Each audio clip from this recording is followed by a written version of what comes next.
Osho, The Art of Dying, Talks on Hasidism, given at the Osho Commune International, Pune, India. Discourse number 5.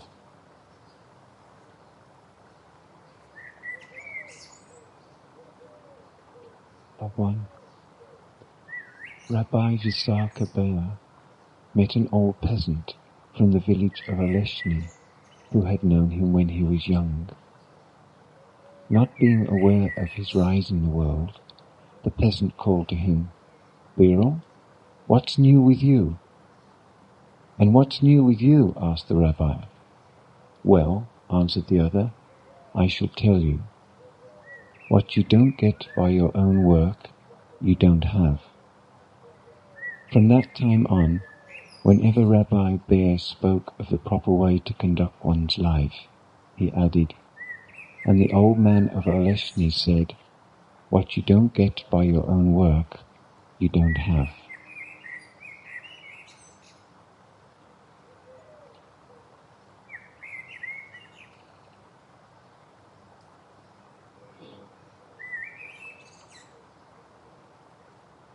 Consciousness has two dimensions. The one is that of having, and the another is that of being.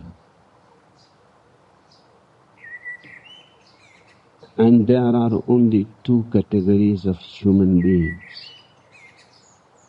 One who are struggling hard to have more and more,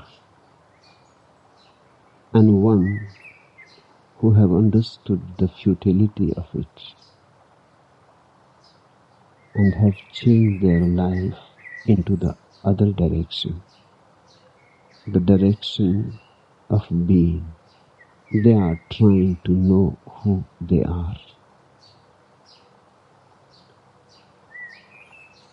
In the world of having, you can only believe that you have something, but really you don't have anything. You come alone empty-handed, and you go alone empty-handed. And all that happens in between is almost like a dream. It appears to be true.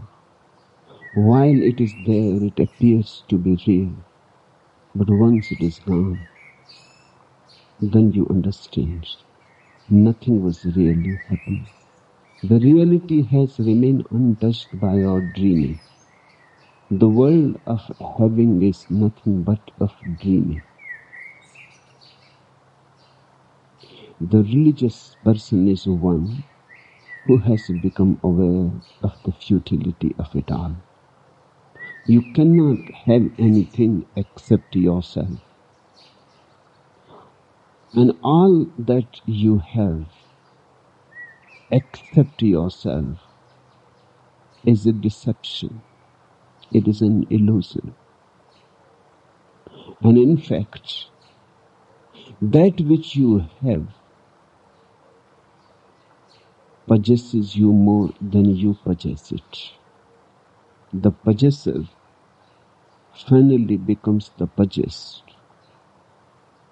You think you have so many things, riches, power, money, but deep down you are being possessed by those same things. You are being engaged, enchained, imprisoned by those same things. Look at the rich people. They don't possess riches. They are as poor as any other poor man in the world. They are as beggars as any other beggar.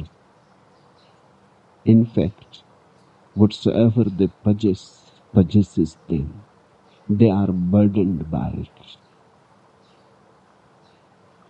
So the first thing to be understood is, these are the two doors: having, being. If you are still lost into the dream of heaven, you are in the world. You may be sitting in a cave in the Himalayas, that makes no difference. The world is still there because the world is in the very desire to purchase. And nobody has ever purchased anything. Only one thing can be purchased, and that you already have it. That is your own self, your own consciousness. But to have that being, one has to work hard. You cannot get to it easily. Because first you will have to detach yourself from the world of having. That will be almost like a death. Because that's where you have got identified. You are your car, you are your house, you are your bank balance. And when you start awakening out of this dream, you start feeling as if you are disappearing. Because all your old identities start disappearing. One identity disappears, one part of your being disappears. There is emptiness left behind. When all your identities disappear and simply you are left, there is only pure space, as pure as life, as pure as death. Nothing else is there. That is your being. Only that being can be purchased because that is already there. You can purchase only that which is already there. You cannot purchase anything else. All desiring is desiring for the futile. It leads only into frustration.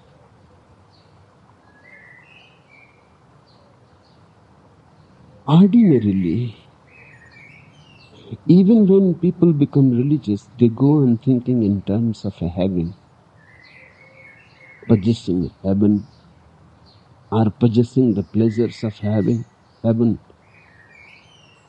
But still they go on thinking in terms of heaven.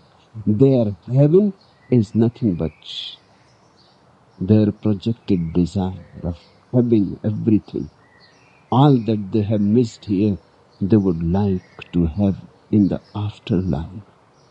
But it is the same desire. The really religious person is one who has become aware of the futility of desiring, of the impossibility of having anything here in this world or hereafter in the other worlds. You can only possess yourself. You can only be the master of your own being. And if you are not trying for that, and it is a hard work, there is no shortcut to it. Notwithstanding what Timothy Leary says, there is no shortcut to it. Acids, drugs are not going to help you there. That's very cheap. It is very cunning. It is a chemical deception. You want to get into the world of your innermost being without any effort. It is a dishonesty. Without earning it, you want to possess it. When a Mahavira possesses it, he has worked hard for it. When a Balsam possesses it, he has worked hard for it. He has sacrificed his whole being for it. His whole being has become just a prayer, a devotion, a sacrifice to the divine. He is not there. He has simply offered himself totally. Then he possesses. or even a Kabir, or a Zarathustra. They all have worked the hard way. The hard way is the only way. There exists no shortcuts. But man has tried to invent shortcuts always, in many ways. The drug trip is the latest invention of the cunningness of human minds. Just by taking a tablet or injecting a certain chemical into your body, you think you can become a Buddha. You think that you can attain to that total possession of your being. You will simply become a slave of the chemical, not the master of your being. Now there will arise a craving for the chemical more and more, again and again, and bigger quantities will be needed. Soon you will be a wreck. Soon you will be a wasteland.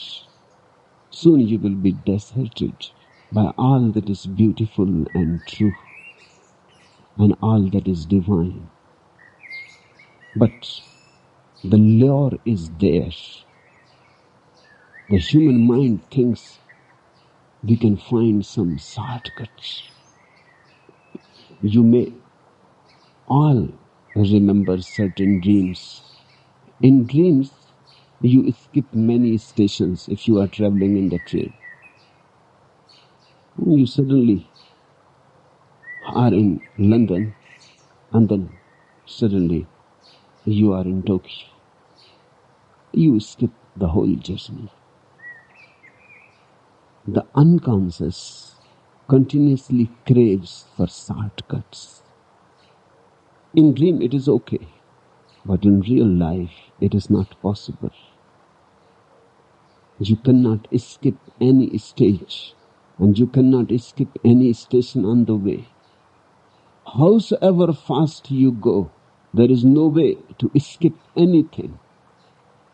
Faster or slower does not make eventually much difference, but you have to go all the way and you have to go the hard way. Acids, drugs have always lured man. It is nothing new. It is as old as man himself. In the Vedas, they used to have soma. And then in India, they have continued down the centuries, charas and ganja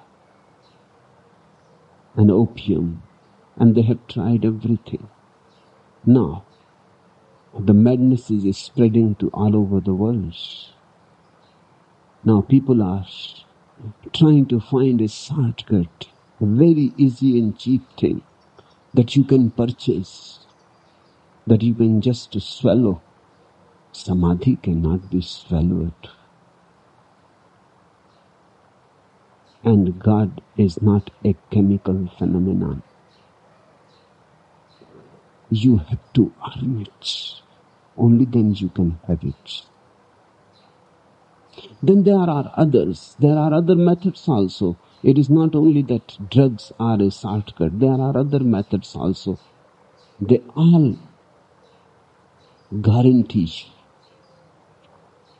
that in a very small effort, in fact with no effort at all, you can reach to the goal. Just chanting a mantra, few minutes every day. Chanting a mantra can only dull your mind. All repetition dulls the mind, makes you silly and stupid. If you simply go on chanting a mantra, that kills your sensitivity. It creates boredom. It brings a sort of slumber to your consciousness. You become more unconscious than conscious. You start slipping into sleep. That's why mothers have known it always. When a child is restless and cannot go to sleep, the mother will sing a lullaby. A lullaby is a mantra. She repeats something again and again and again, and the child feels bored. And the constant repetition creates a monotonous atmosphere. The child cannot escape anywhere. The mother is sitting by the side on the bed and repeating a lullaby. The child cannot escape. The child cannot say, "Shut up." The child has to listen. The only escape available is to go into sleep. So that he tries to avoid this lullaby and to avoid this mother. The mantra works in the same way. You start repeating a certain word and then you create a monotonous state for yourself. All monotony is deadening. All monotony dulls, destroys your sharpness. That has been tried in many ways in the old monasteries all over the world, Christian, Hindu, Buddhist. In all the monasteries, they have tried the same trick on a bigger scale. The life of a monastery is absolutely fixed and of routine. Each morning, you have to get up 3 o'clock or 5 o'clock, and then the same circle start. Then you have to do the same monotonous activity the whole day for your whole life. It is spreading mantra all over your life, making a routine. By and by, doing the same thing again and again and again, a person becomes more like a somnambulist.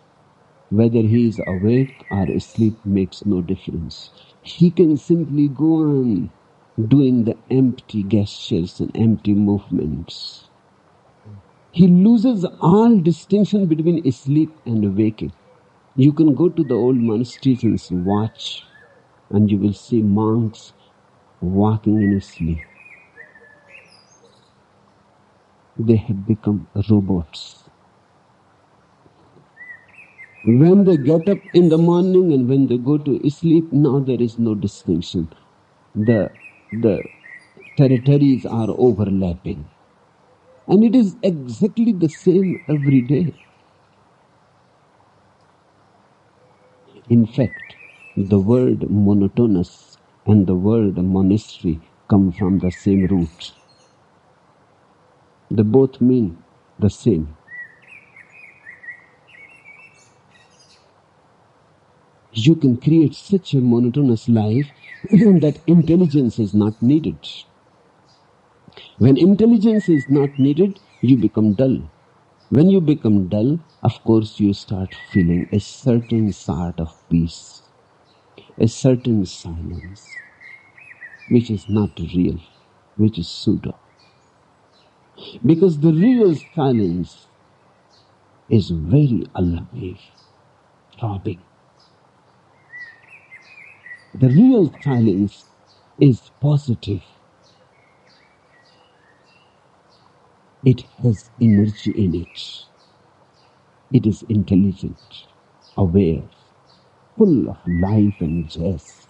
It has enthusiasm in it. The false silence, the pseudo silence, is simply dull. You can see it. If a stupid person is sitting, an idiot, an imbecile is sitting, you will feel a certain silence around him. The same silence as you can feel near a cemetery. He has a space around him which is very dull. He seems to be very much indifferent to the world, not in contact at all, disconnected, like a lump of mud. He is sitting there, no vibration around him of any life, of any energy, nothing is streaming around him. This is not real silence. He is simply stupid. When you come close to a Buddha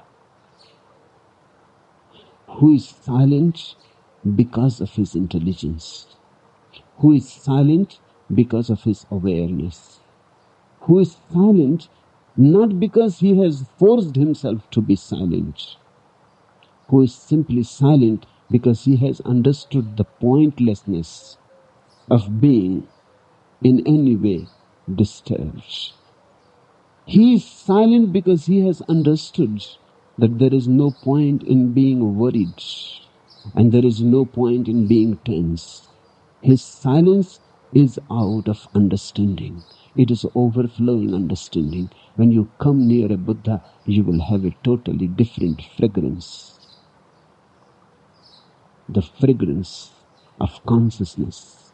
Not only you will feel a freshness, a breeze around him, you will feel you have also become more alive, aflame just by being close to him. Your own inner being is lit.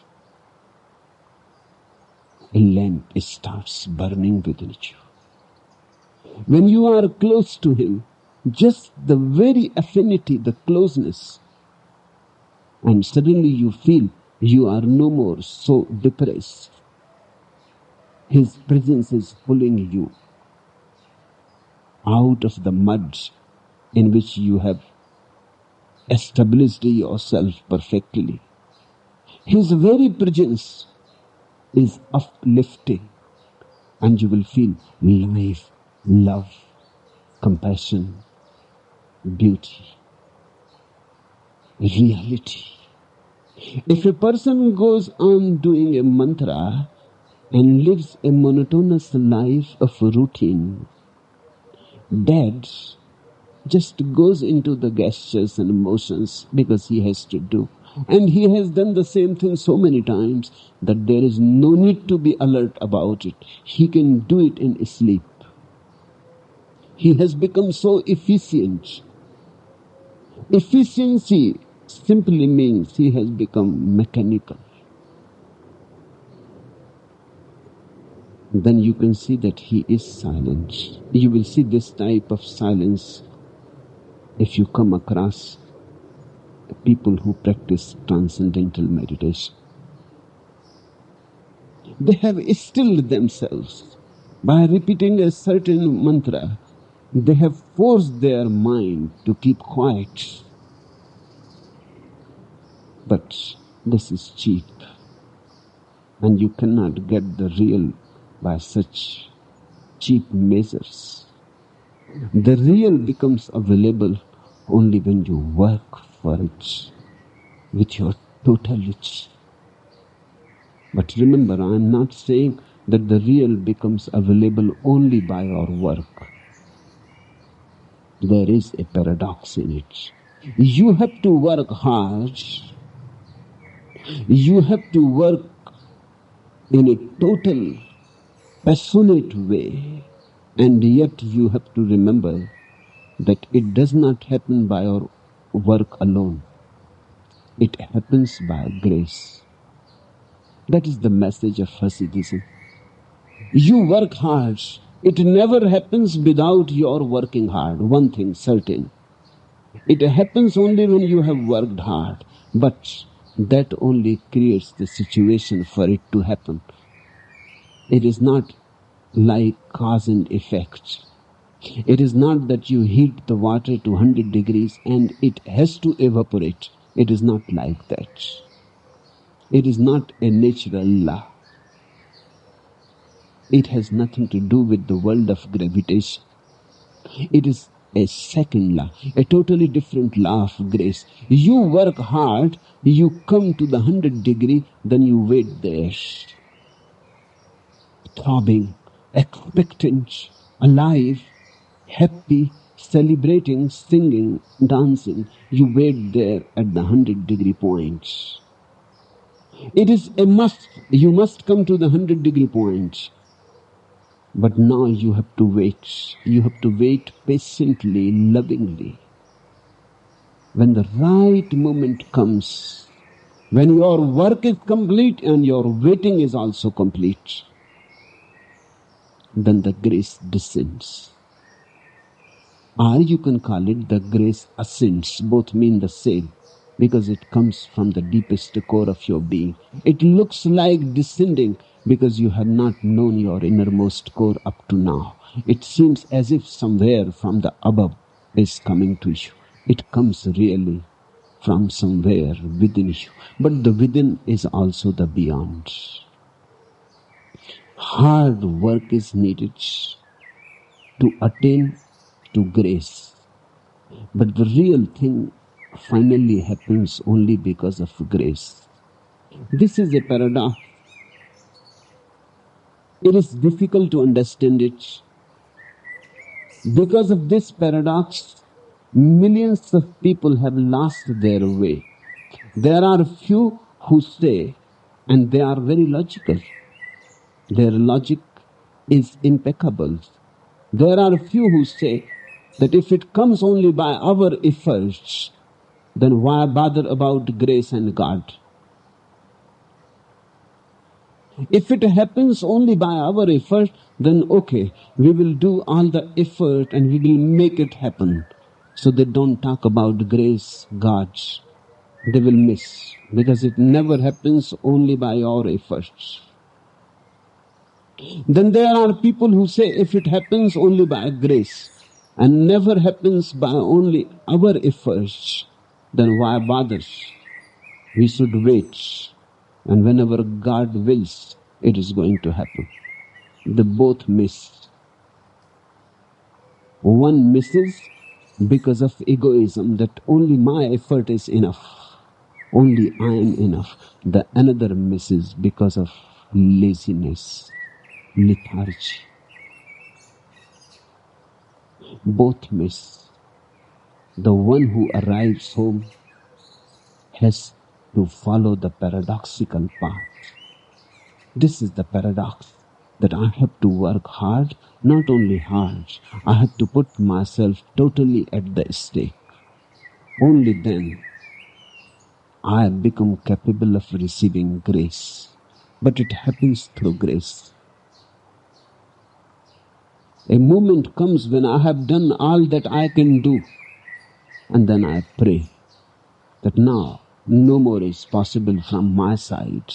Now something is needed from the other end. Now you also do something. And God starts working only on you when you have done all that you could have done. If something is still lacking and a part of your being is still not involved, then God cannot come to your help. God helps only those who help themselves. This is the paradox of the Hasid. He works hard and still he trusts that the ultimate flowering is going only to be by His grace, by God's grace. And it is beautiful. We are very smart. Our efforts cannot create much. Our fire is very small. By this fire alone, we cannot put the whole existence aflame. We are just drops. We cannot create oceans out of these drops. But if the drop can drop into a deep prayer, the ocean becomes available. When the drop relaxes, it becomes capable to contain oceans in itself. It is small if you look only at its periphery. It is tremendously vast if you look at its center. Man is both. Man is the paradox.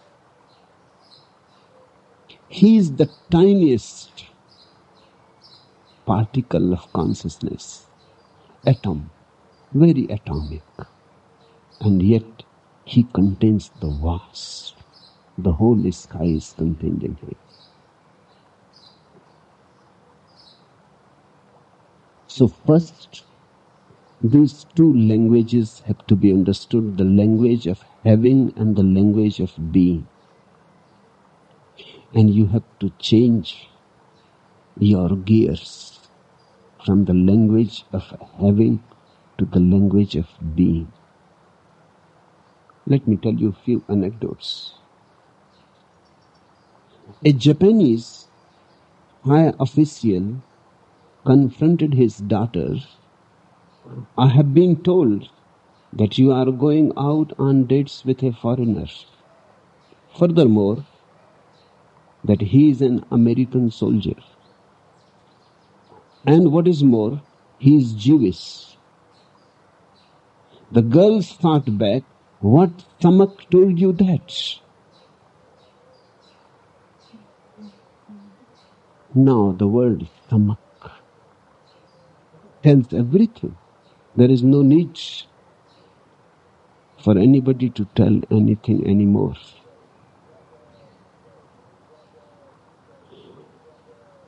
And the person who knows only the language of having has a totally different quality to his being. The way he walks, the way he sits, the way he talks, the words that he uses, the words that he avoids to use,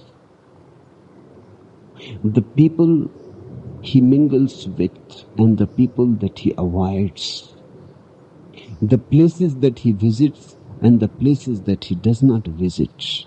Everything indicates something. Even single, ordinary words indicate something. A man who is always trying to have more and more and more, even if he comes to a master,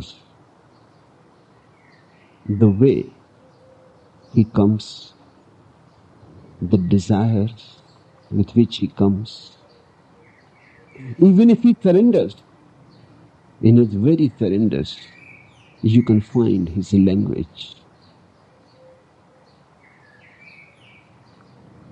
A man came to see me.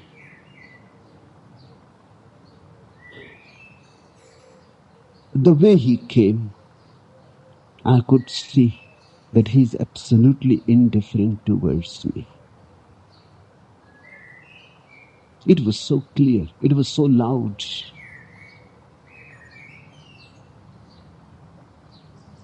He was not flowing towards me. He had no flow in his being.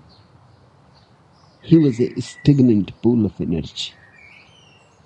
I was surprised. I was wondering why he has come to me. And then he started talking about God. The word God was simply irrelevant on his tongue. It made no sense. He was speaking some language which he does not know how to use. I was waiting because there must be something else behind these words about God. He was saying, I want to realize God. And I want to realize myself. And the way he was saying and the way he was expressing, it was absolutely clear that he has not come for these things. Maybe just to be polite towards me, or just to start a dialogue. He was using these props. And then by and by, and he said, I will come one day and become a sannyasin also. I said, if you have come and you are a seeker and you want to realize God, then why waste any more time? As it is, you have wasted already enough. He must have been almost 65. He said, that's right. But right now, I'm contesting the election. There was a by-election going on. So I have come for your blessings. I said, why you wasted so much time talking about God, talking about the soul and the meditation? And Indians are very proficient about such things. Just by tradition, they have learned these words. These words are in the air. They have caught them. They don't have any roots in their being. Just they float in their heads. Without any roots, these words exist in them, unrelated to them. I said, why you wasted so much time talking about God and so? You should have said the real thing in the beginning. He was a little embarrassed. And I told him that from the very beginning I was wondering why you have come to me. Because you were coming towards me and yet you were not coming towards me. Your language was clear and loud. You were sitting here and you were not sitting here. And I could see that your presence was false, only physical. And I could see the politician in you. In fact, you were talking about God as a political strategy. It was your politics. There are these people who say honesty is the best policy. Even honesty, they have made it a policy. Policy means politics. It pays to be honest, they say. So honesty is also a useful instrument to earn more money, to earn more prestige, to be more respectable. But how honesty can be policy? Just to say such things that honesty is the best policy is to utter a profanity. It is almost saying God is the best policy. Our meditation is the best policy. Our love is the best policy. Your language, if it is of having, you can use God in meditation and things, but they will be just garbs, masks, and something else will be hidden behind them.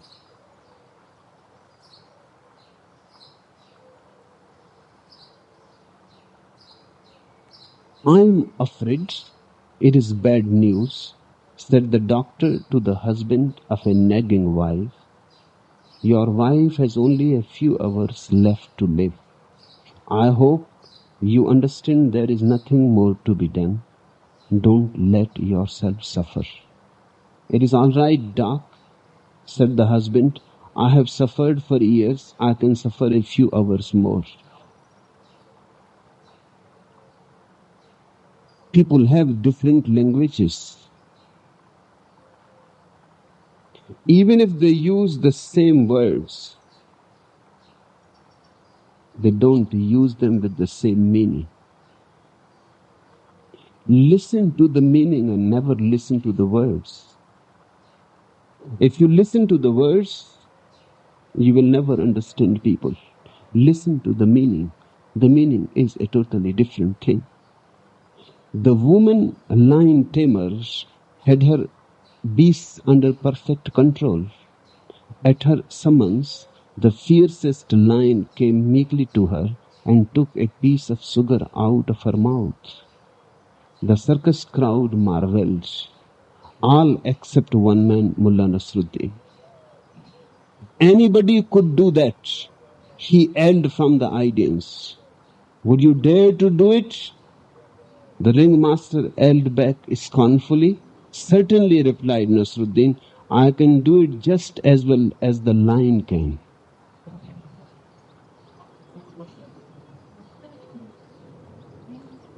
Whenever you are listening, listen to the meaning. Whenever you are listening to a person, listen to his whole personality. And you will immediately be able to see whether the person lives in the dimension of having or in the dimension of being.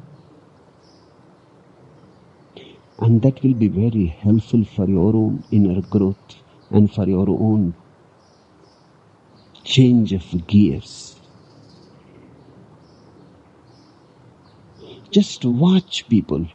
It is easy to watch people than to watch yourself in the beginning, because people are more objective and there is a little distance between you and the people.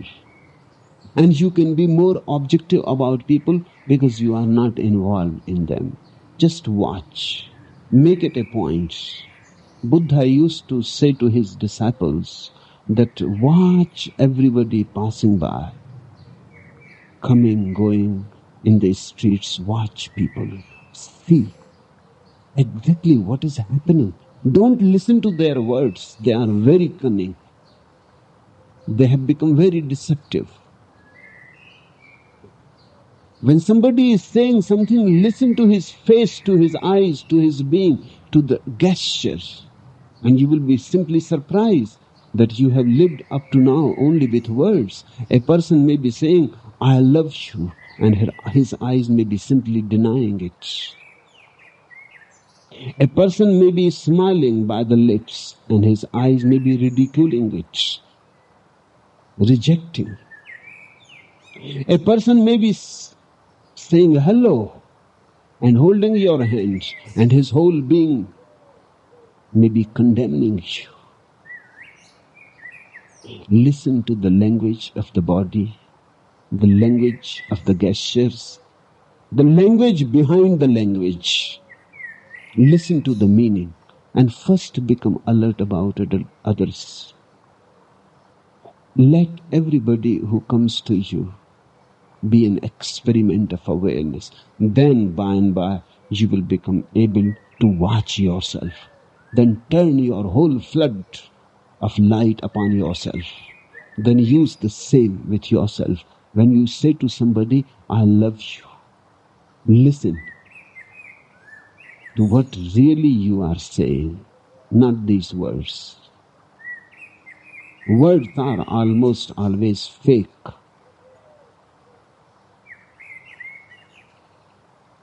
Language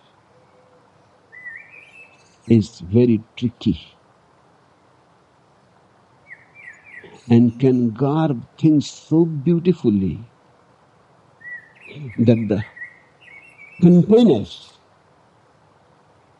become so important, you lose sight of the content. People have become very sophisticated as far as their surface is concerned. Their innermost core remains almost primitive. Listen to the center of the circumference. Go into each word. First, others have to be watched, then watch yourself. And then by and by you will see there are few moments when you also move into the dimension of being. And those moments are the moments of beauty, moments of happiness. In fact, whenever you see that I am feeling very happy, you have come in contact with the dimension of being, because there is no other happiness possible. But if you don't observe it accurately, you may misunderstand it.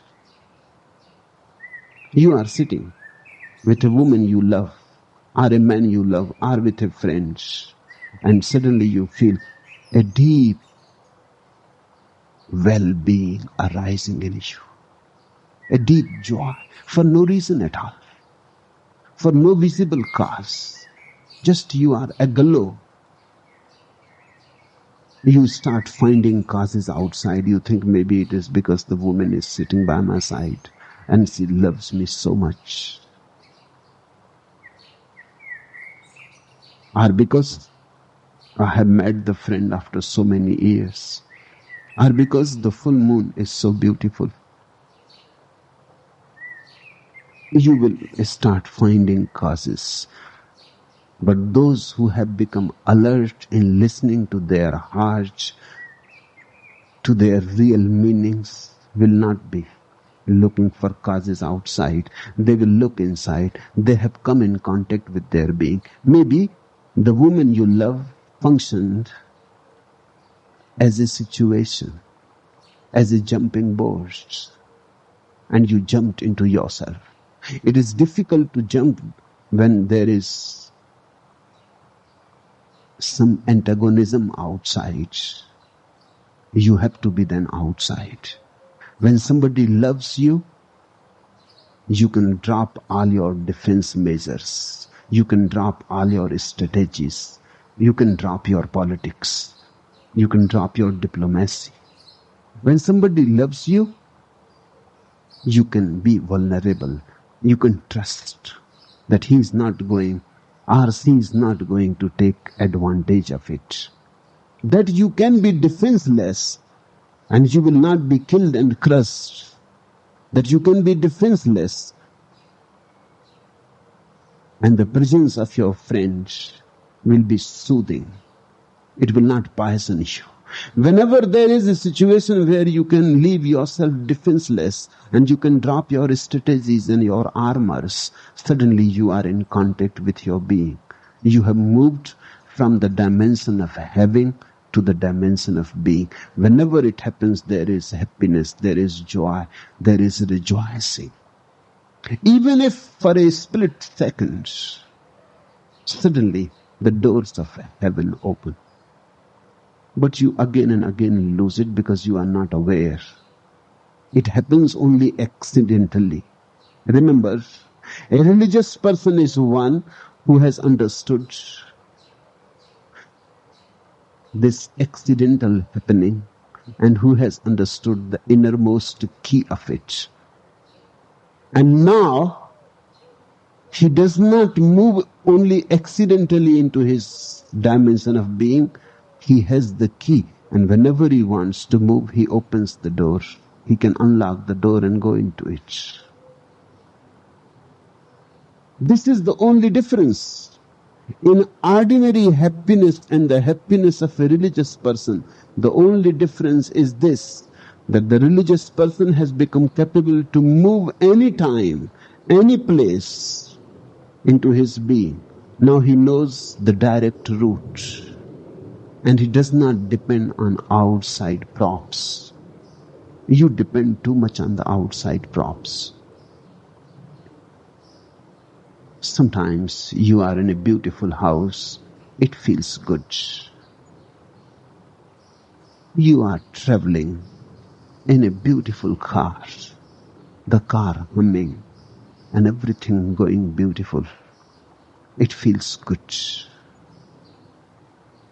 In that feeling, you start coming closer to your being. But you misunderstand. You think it is because of this car, so I have to possess this car. Maybe the car functioned as a situation, but the car is not the cause. Maybe a beautiful house functioned as a situation, but it is not the cause. If you think it is the cause, then you move into the world of having, then you have the most beautiful car. You have to have it. Then you have to have the best house. You have to have the best garden. Then you have to have the best woman and the best man. And you go on collecting and collecting, collecting. And one day suddenly you recognize or realize that your whole life has been a wastage.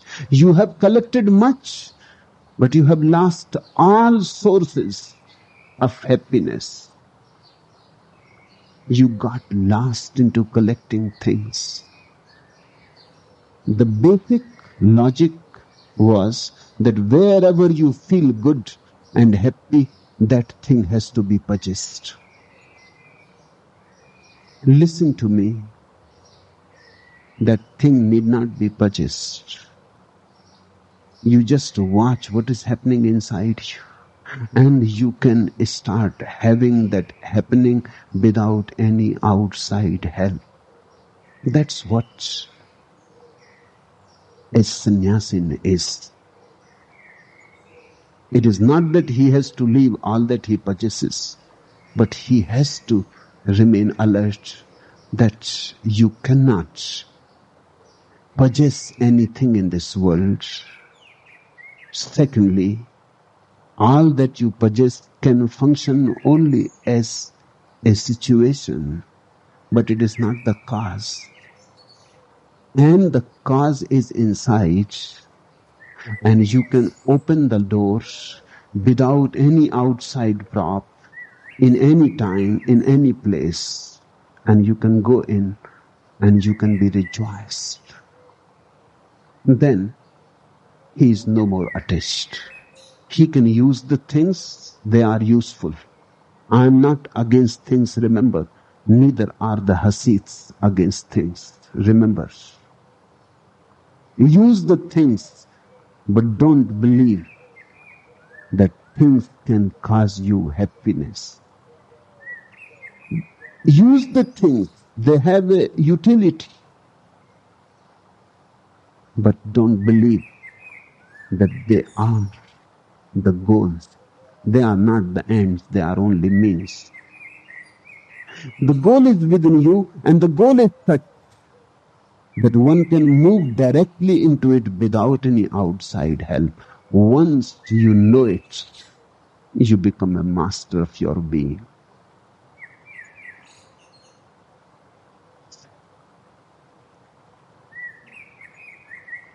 But whatever I am saying has to be experienced by you. Just by my saying and just by your listening to it and understanding it intellectually is not going to help much. Mullah Nasruddin refused the cowpuncher's command to drink for 3 reasons. Name them, roared the terror of the town. First, said the mullah, it is prohibited in my religion. Second, I promised my grandmother on her deathbed that I would handle not, touch not, taste not the accursed stuff. And the other reason, the third, insisted the Bali, somewhat softened. I have just had a drink, said Nasruddin.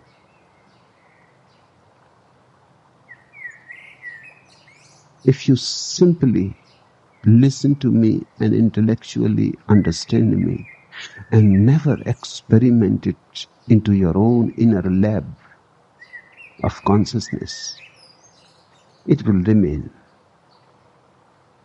just in your head. It will never become a lived experience. And unless it becomes a lived experience, it is worthless knowledge. It is junk. Again, you can start collecting knowledge, then you are again into the same trap of the dimension of a having. You can go on collecting as much knowledge. Knowledge is available. So much knowledge has become available. That is one of the misfortunes of the modern man. It was never so. The only thing that has proved the greatest calamity for the modern man is tremendous amount of knowledge has become available, which was never available. A Hindu used to live with Hindu scriptures.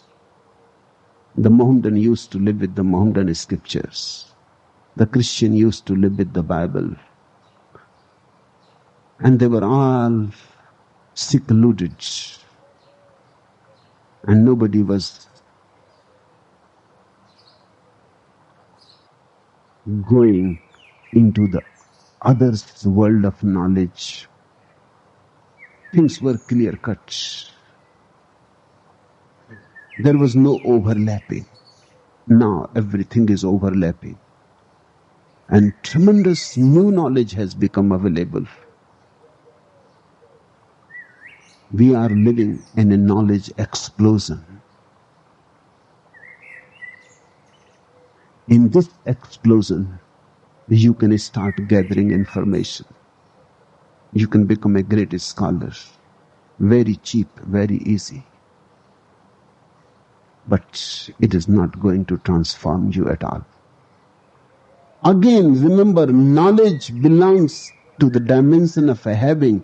Knowing belongs to the dimension of being. They look alike, but they are not. Not even they are not alike, they are diametrically opposite to each other. A man who goes on collecting knowledge goes on losing knowing. Knowing needs a mirror-like mind, pure, uncorrupted. I am not saying that knowledge is useless. If you have your knowing clear, mirror-like, pressed, you can use your knowledge in a tremendously useful way. It can become beneficial. But the knowing has to be there in the first place.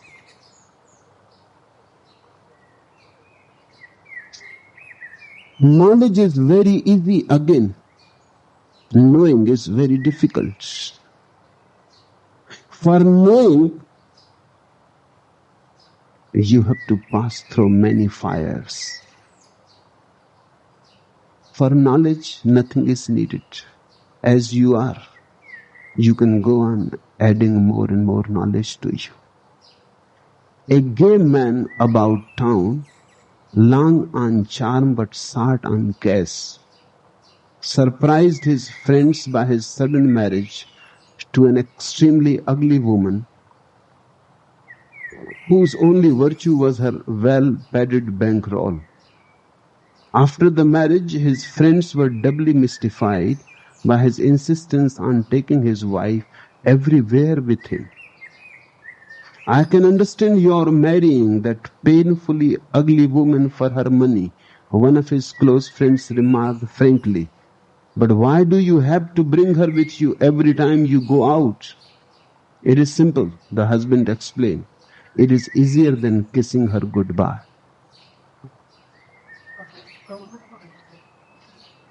It is easier to have knowledge. Very cheap, costs nothing. It is very difficult, arduous to attain to knowing. That's why very few, very rare people try to meditate. Very rare people try to pray. Very rare people ever make any effort towards knowing what truth is.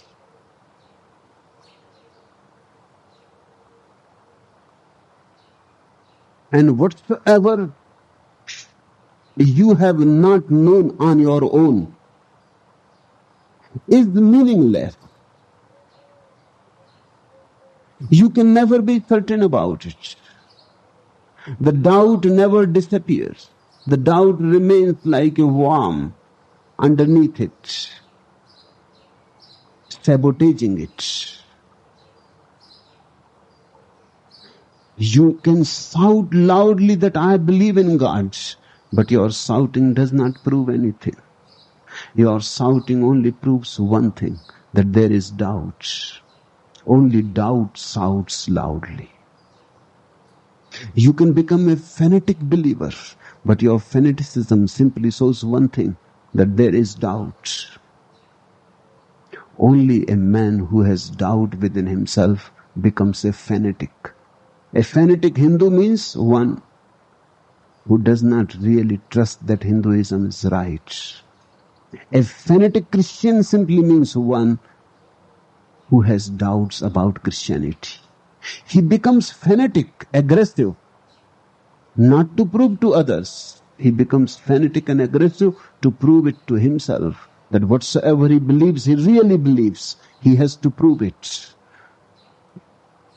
When really you know something, you are not a fanatic at all. A man of knowing, one who has come to know even glimpses of God, glimpses of his being, becomes very, very soft, sensitive, fragile. He is not fanatic. He becomes feminine. He is not aggressive. He becomes deep compassionate.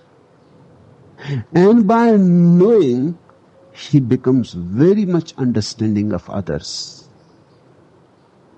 He can understand even the diametrically opposite standpoint. I have heard about a Hasid rabbi. He was saying, life is like a river. A disciple asked, why? Rabbi, how can I know? Am I a philosopher? Another day, the rabbi was again saying, life is like a river. And another disciple asked, why? And the rabbi said, right you are. Why should it be? This is tremendous understanding. No fanaticism. A man of knowing attains to a sense of humor. Let this be always remembered. If you see someone who has no sense of humor, know well that man has not known at all. If you come across a serious man, then you can be certain he is a pretender.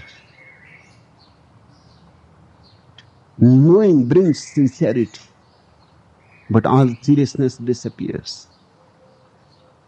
Knowing brings a playfulness. Knowing brings a sense of humor. The sense of humor is a must. If you can find a saint who has no sense of humor, then he is not a saint at all. Impossible. His very seriousness says that he has not achieved.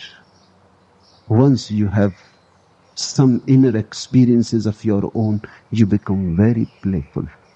You become very innocent, childlike. The man of knowledge is very serious.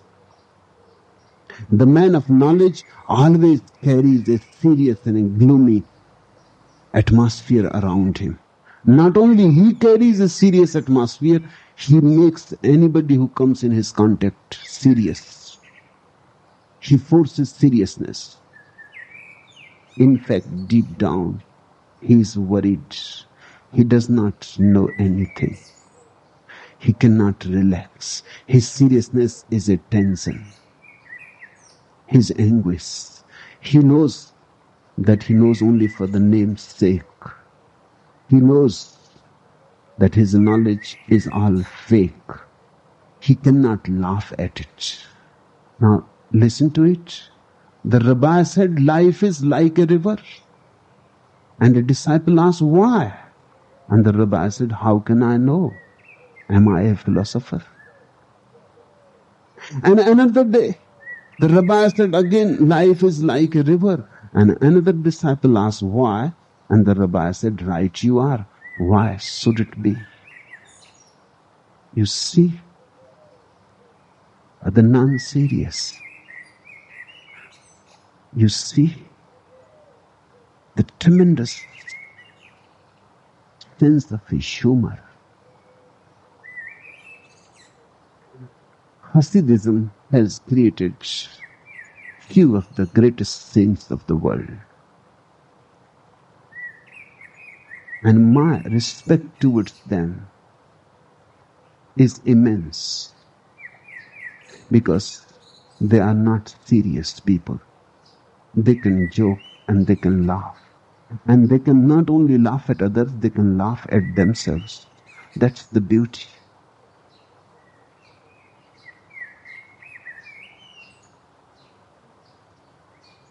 If you go on collecting knowledge,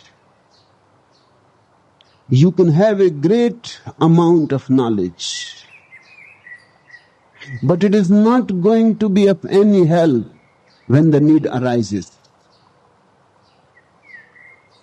You can go on throwing it and sowing and exhibiting it, but whenever the need arises and the house is on fire, you will suddenly see you have forgotten all that you knew, because you never knew in the first place. It was just in the memory. Whenever there is an emergency situation, for example, a person is dying, he will forget all his knowledge. In that moment, he will not remember that the soul is immortal. It was advice for others. In that moment, he will not remember that he is going back to God and one should go happily and dancing. In that moment, he will start clinging to life. All his knowledge will be gone. I used to know a very learned man. And he was not only learned, he was a follower of J. Krishnamurti. A very intellectual man, famous all over the country. He used to come to me sometimes and he will say there is no need for any meditation because Krishnamurti says so.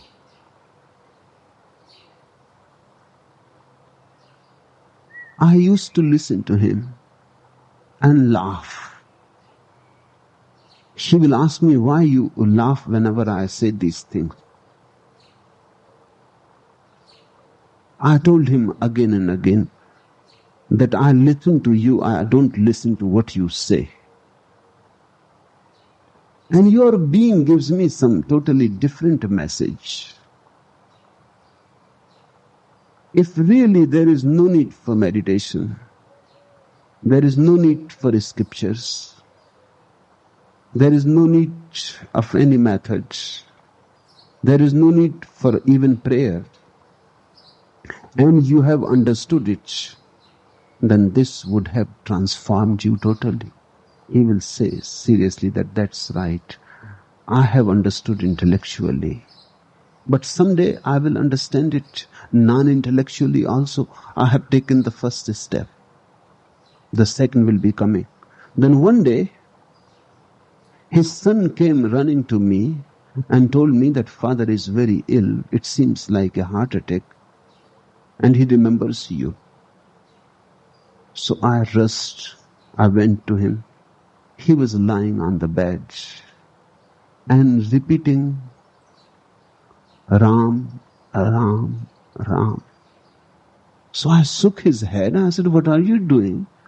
Your whole life you said there is no meditation. What are you doing repeating Ram, Ram, Ram? He said, no, don't disturb me at this moment. Death is at the door. I am dying. Who knows? Maybe God is. And who knows that the people who have always said that remember his name and he will forgive you. Now this is no time to create a debate or an argument. Let me repeat, for 40 years he has not said a single mantra. But now suddenly 40 years knowledge is discarded. It is of no use. In this dangerous situation when death is there, he forgets Krishnamurti completely. He becomes again an ordinary Hindu. It was okay for an ordinary Hindu villager to repeat Ram, Ram. He can be forgiven. But this man, he has written books. He has lectured all over the country. He has helped many people to drop their mantras and their meditations and their scriptures.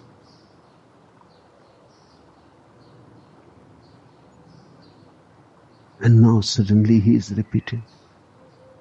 But he survived the heart attack. And again he came to see me after 2-3 months. And again he was back to his knowledge. I said, now you stop your foolishness. Because death will come again and you will repeat Ram, Ram, Ram. So what is the point of it all?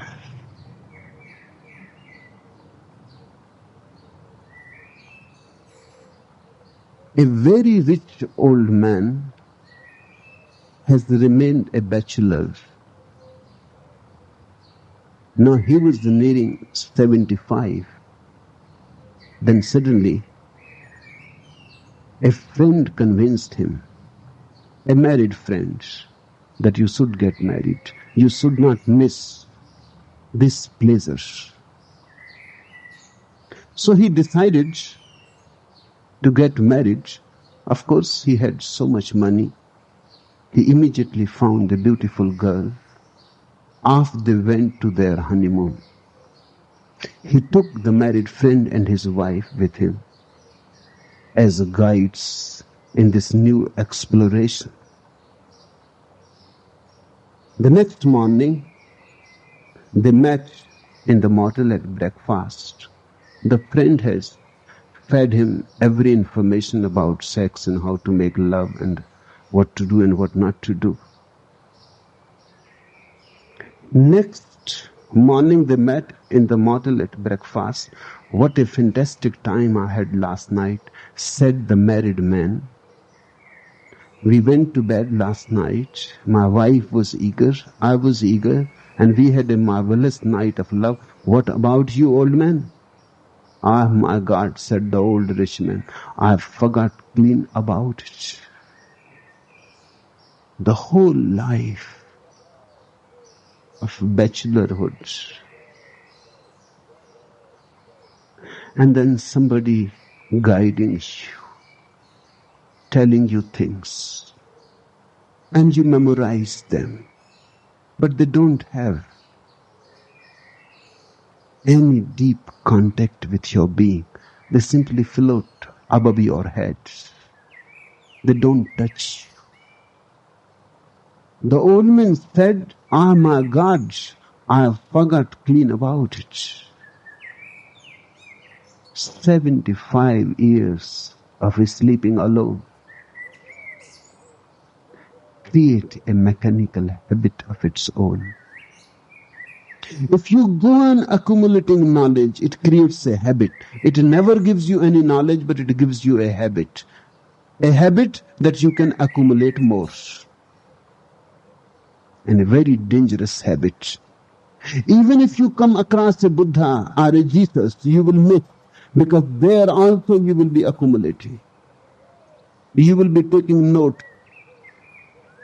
inside the mind, yes, this is right, worth to be remembered.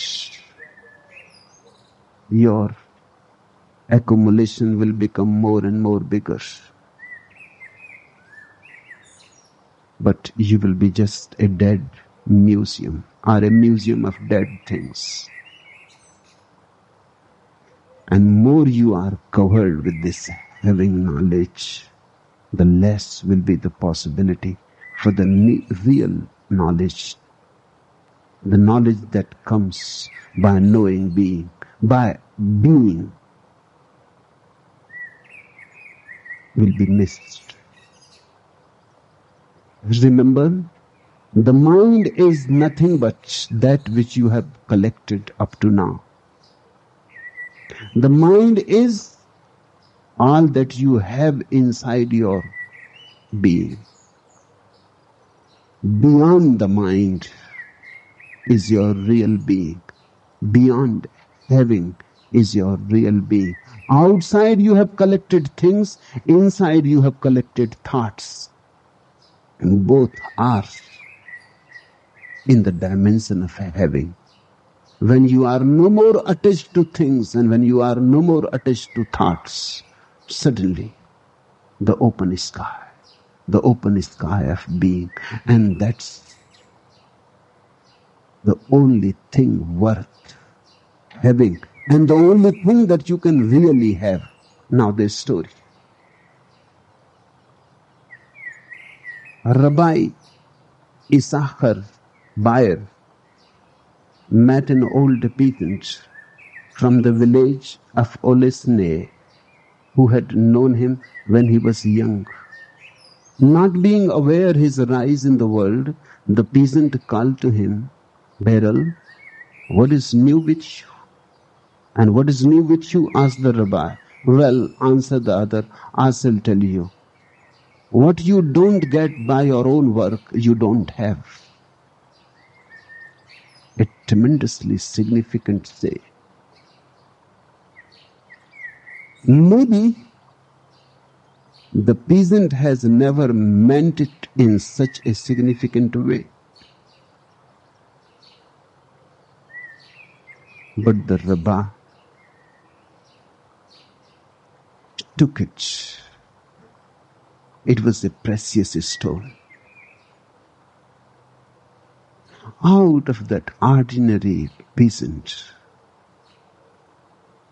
he may not have meant it the way the rabbi understood it, because you understand only the way you can understand. From that time on, whenever Rabbi Bayer spoke of the proper way to conduct one's life, he added, and the old man of Olesne said, what you don't get by your own work, you don't have. Now the old man must have meant in the ordinary way. He was saying that in this life, you can have only that which you have worked for. There is no other way. One has to work hard to have something. That is the experience of an ordinary farmer. The farmer was not a king.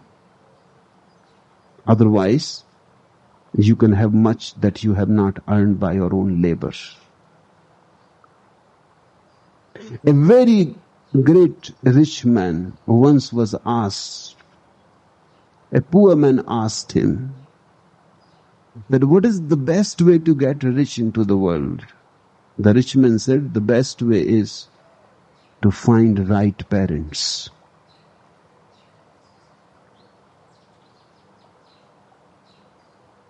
You can have much without ever have earned it if you were clever enough to find the right womb. Very few people are that clever. They simply rush in any womb available.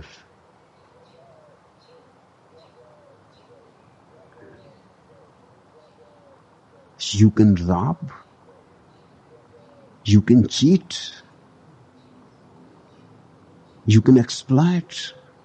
There are 1,000 ways, but the farmer, the peasant, really lives by his own earning. He is not a king, he is not a politician, he is not a rich man. Whatsoever he earns, that's all that he has. The farmer must have said it in the very ordinary sense, but look at the beauty of it. Whatsoever you hear from your dimension. The rabbi heard it in a totally different way. It became a very illuminated saying into his being. A simple, ordinary statement. But the rabbi himself was in a deep meditation. The rabbi himself was in his other dimension, the dimension of being. When you are in the dimension of being, Small things, ordinary peoples become precious stones. Ordinary things take so much color, become so colorful. Ordinary events become so psychedelic. It depends on you, on your vision. From that time on, the Rabbi, whenever he spoke of the proper way to conduct one's life, used to aid. And the old man said, what you don't get by your own work, you don't have. This is true. In the innermost world, it is absolutely true. It may not be so true in the outside world. In the outside world, there are 1,001 ways to be dishonest, to cheat, to rob, to steal, to exploit. In fact, in the outside world, the workers don't have much. Only the cheaters, the cunning people have much. Those who work, they don't have much. Those who don't work, they have much. But in the inside world, the statement is absolutely true. You cannot have anything there in the week that you have not earned. And it is the hard way. There are no shortcuts. So don't try to cheat God.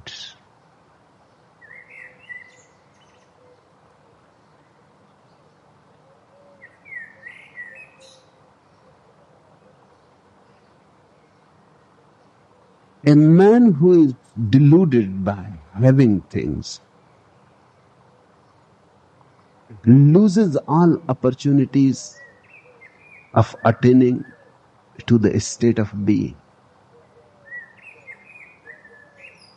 I have heard a husband took a shot at his mother-in-law, so she brought charges against him.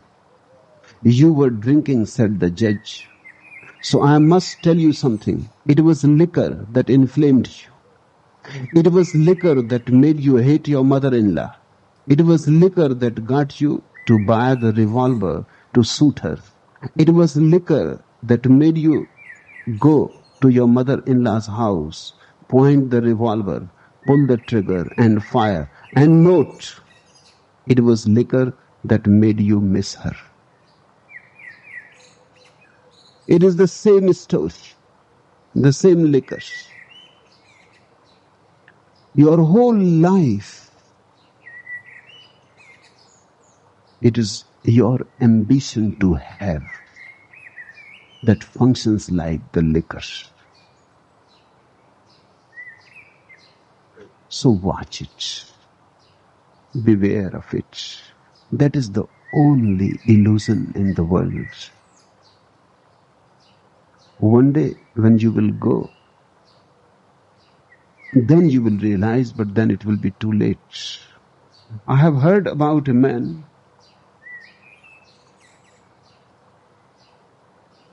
he went to Florida with his wife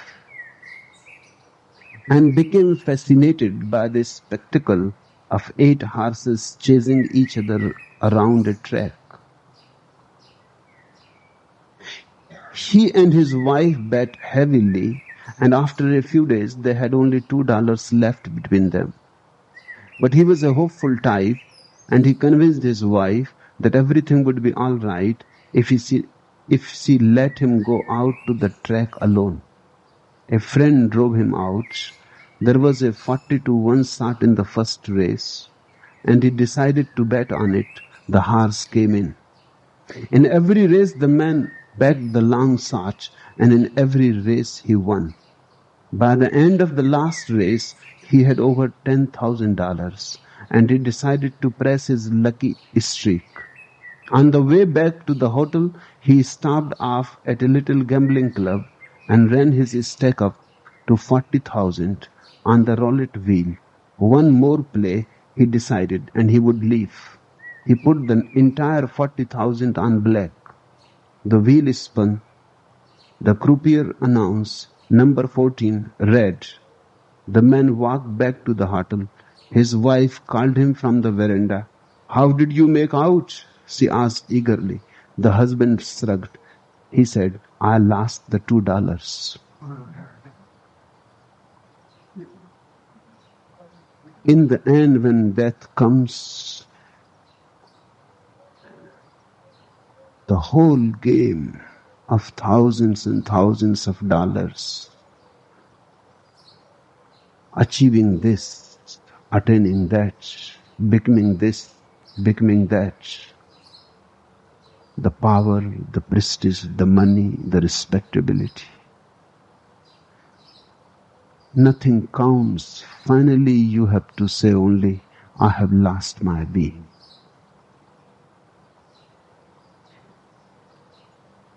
In running, rushing into the dimension of having, only one thing happens, that you lose your being. A great opportunity is life. A great opportunity, in fact, millions of opportunities in it, to attain to yourself, to know who you are. But that comes the hard way. You have to work for it. Don't try to borrow. Nothing can be borrowed in that inner world. And don't try to become just knowledgeable. Attain to a clarity. Attain to a vision where no thought exists in your mind. This is the hardest thing in the world. To drop thought is the hardest thing in the world. The greatest challenge. All other challenges are very small. This is the greatest adventure that you can take. And those who are courageous, they accept the challenge and go into it. The greatest challenge is how to drop the mind. Because only when the mind ceases, the God can be.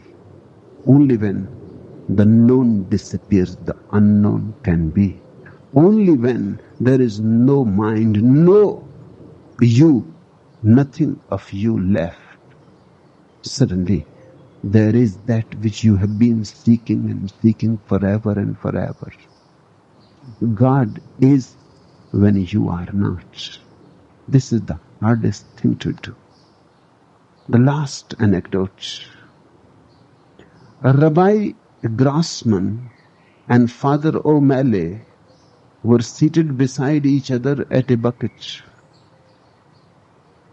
"Have some ham," offered the priest. "I am afraid not," answered the rabbi. "Come on, try some," the priest encouraged. "It is real good." "Thanks, but I don't eat that kind of meat because of my religion." "It is really delicious," said Father O'Malley 5 minutes later. "You oughta try this ham. You would like it." "No, thank you," replied the rabbi. After dinner, the two men shook hands. "Tell me," said the Jewish clergyman, "do you enjoy sex with your wife?" "Ah, Rabbi, you should know I am not allowed to be married," said the priest. "I can't have sex." "You ought to try it," said the rabbi. "It is better than ham."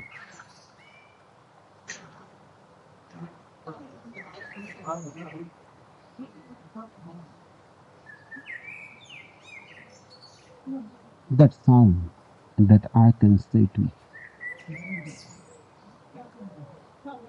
You ought to try the state of no mind, the state of being.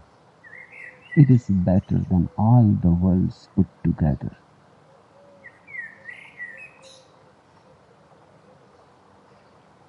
The world of being is the only real world, the world of truth. And unless you have come to it, you go on wandering in foreign lands. you can never come home. You come home only when you have come into the innermost core of your being. And that is possible. Difficult, but not impossible. Arduous, but not impossible. Difficult, certainly, but it has happened. It has happened to me. It can happen to you. But don't cling to cheap remedies. And don't try to cheat, chemically or otherwise. And don't try to borrow knowledge. And don't go on accumulating. It is already there. Accumulations only hide it.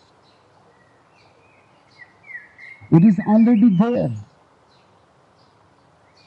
Once you stop accumulating and you drop all the junk that you have accumulated inside you, that's what your mind is, the junk. If you drop that junk, suddenly it is there in its absolute purity, in its absolute beauty, in its absolute benediction.